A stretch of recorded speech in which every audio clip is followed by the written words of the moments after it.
I don't think it's a good thing for the movement to veer so much to Christian nationalists who just want white American all immigrants gone, including Muslims, including Arabs, including Palestinians. I am a Riva and I was taught how to pray Salah. That means every single time I pray, the person who told me gets the reward. 5 times a day, from Fajr to Isha. If you want to support someone like me in learning Salah, then sponsor 10 people for just £100. remember the Prophet, peace be upon him, said, Charity does not decrease wealth. Click the button and donate now. Assalamu alaikum, brothers and sisters. If you're watching this video and it's Salah time, please pause it and go pray and come back when you're done. I was pleasantly surprised to come across a podcast where two of my favourite Muslim voices on Palestine, Myriam, François and Bassem Youssef, collaborated and had a fantastic discussion. I've been following Sister Myriam's brilliant journalistic work for some time now, and I applaud her for the huge amount of awareness she's raised for the benefit of our ummah. Likewise with Brother Bassem, as he's been such a big voice during this heartbreaking and absolutely horrific genocide of our people in Gaza. I recommend you guys go watch the full podcast. I've put the link in the description for you to do so. I agreed with the majority of things Bassem and Myriam talked about. However, what I slightly disagreed on was the points they made about Muslims and the pro-Palestine movement not siding with right-wing commentators like Candace Owens and Tucker Carlson, who are also pro-Palestine. Let's roll the clip. Probably you've seen online a lot of pro-Palestinian accounts now, or accounts that are supportive of the Palestinian cause, reposting clips from people who are traditionally on the right. So, Candace Owens, who did come out originally from the Daily Wire, or Tucker Carlson, saying things like, I can't believe I'm agreeing with Candace and Tucker Carlson. Or Nick Fuentes.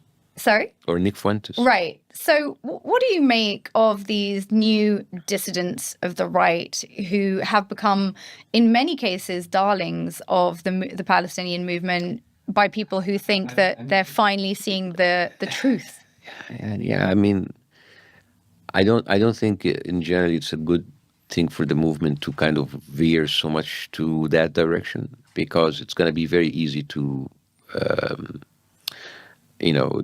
disregard them as like right-wing or racist or whatever, because you inherit everything that those people talk about. So, like, for example, like Nick Fuentes is known to, he's a Christian nationalist who just want white American all immigrants gone, including Muslims, including Arabs, including Palestinians. And I just don't want like the cause to be just like a fodder for the inside fighting. They're just like using it in order just like to score points on the others. But I don't think it's the best positioning for the cause. But I understand why they do that, because people are desperate.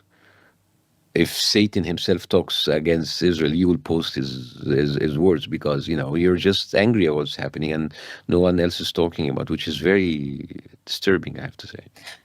Well, isn't it that the risks are even more than just like it being disturbing to share, the road with these individuals? I mean, of course, there's people who might say, look, we're in the middle of a genocide, as you say, we don't need to agree with Candace on everything. If she's calling out Israel's crimes, then that's enough. But is there not a risk of then emboldening actually figures on the right and far right who we may have some agreement with on the recognition of, do you need a medal for seeing the genocide as a genocide, but who ultimately are going to be detrimental to the rights of the majority of people in America and probably across the world? Yeah, that's why associating with that kind of far-right mentality, I don't think it's good for the cause, because, again, you inherit everything these people think. And suddenly you're going to be like on the side of Christian nationalists. And it will be very easy. It's like, oh, you're with these people. Why would I listen to you?